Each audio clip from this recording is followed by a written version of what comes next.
is Shirley Cedo.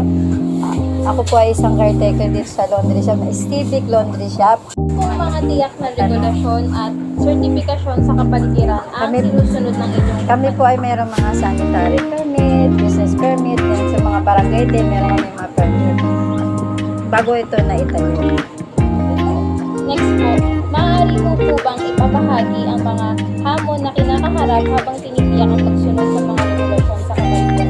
Yes, yung mga customer na mga nagko-complain, yung mga nagkakaroon ng mga hindi magandang pagsasalita sa amin, kami agad namin kinakausap ng maayos kasi nga customer is always right para maging maayos yung sa mga ng customer at bilang namin dito sa trabaho, servisyo.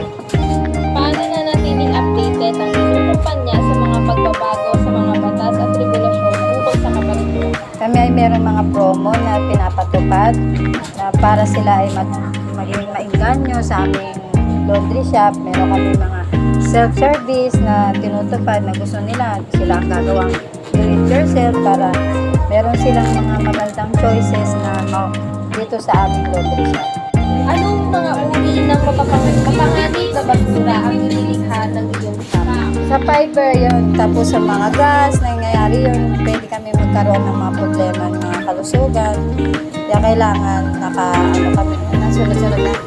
Kaya kailangan naka-face mask kami, nag-alcohol, para manatili yung aming kalusugan lalo na pagtatanggap namin ng maruruming mga laundry. Paano tinitiyak ng iyong kumpanya ang ligtas na pagtatapon ng mga mapanganib na? Kami mga gumagamit ng mga plastic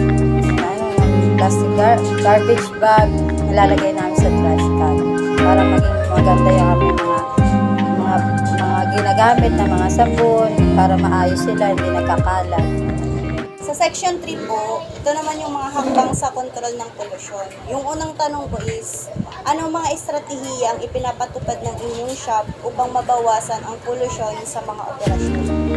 Meron nagkakaroon kami sa aming tubig na daluyan, nagkakaroon kami ng refill, filter para yung tubig na nagagaling doon sa tap ay maayos na dumadalaw sa washer.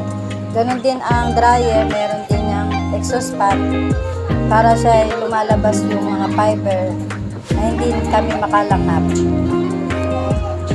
Yung pangalawang tanong po, paano nyo po minomonitor or sinusuri yung shop sa antas ng polusyon? Gagamit kami yung yung nilinisin maigi, yung aming dryer at saka washer. I-deep clean siya ng washer at dryer para yung mga dumi sa washer ay natatapon ng maayos. Ganon din yung dryer ay nababacuum ng natatanggal ang mga fiber. So yung pangatlong tanong po, ano po yung mga hamon o nararanasan mo sa pagpapatupad ng mga hakbang sa pagkontrol ng polusyon? Yun nga, nagkakaroon kami ng mga sipong kapag nakakalanghap kami din talaga ng mababawang kami. Tulad ng mga basa, kami sipon, ubo, tapos yung mga sapon naman nagkaka-rashes kami. So, ito po yung pang-apat po. Una po is, paano isasagawa ng inyong kumpanya ang pagsusuri ng epekto sa kapaligiran? Kailangan namin kailangan ng laundry shop ay mayroon magkaroon ng septic tank. Tapos yung aming exhaust fan dapat nasa taas para hindi nakaka-epekto sa environment. So, yung pangalawa po is, ano ang mga pamantayan ang ginagamit upang suriin ang potential na epekto sa kapaligiran? Ang aming laundry shop ay wala namang standard na sinusunod.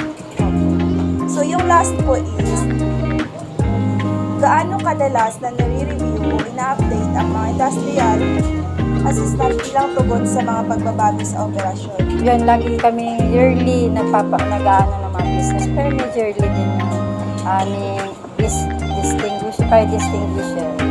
Sa unang tanong po, sa iyong opinyon, ano ang pinakamahalagang hamon na kinahaharap ng kumpanya pagdating sa pagsunod sa kapaligiran at pagpapanatili? Yun yung walang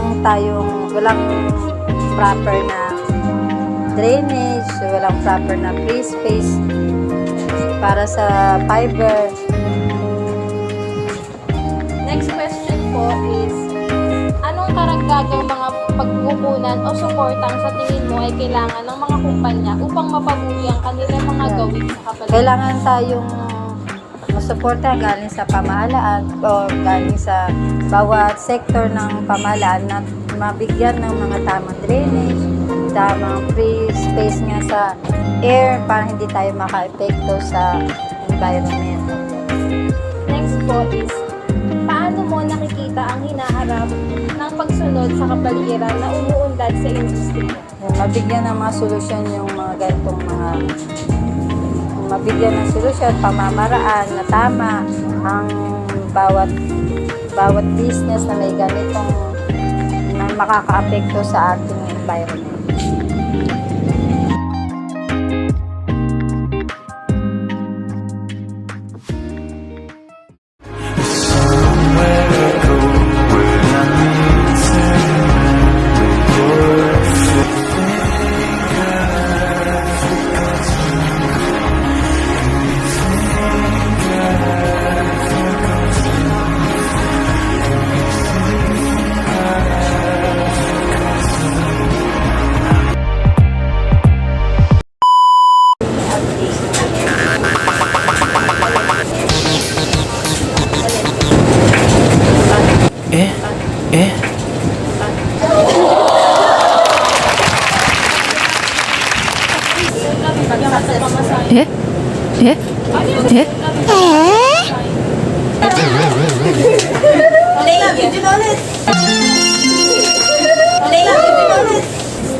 Leia,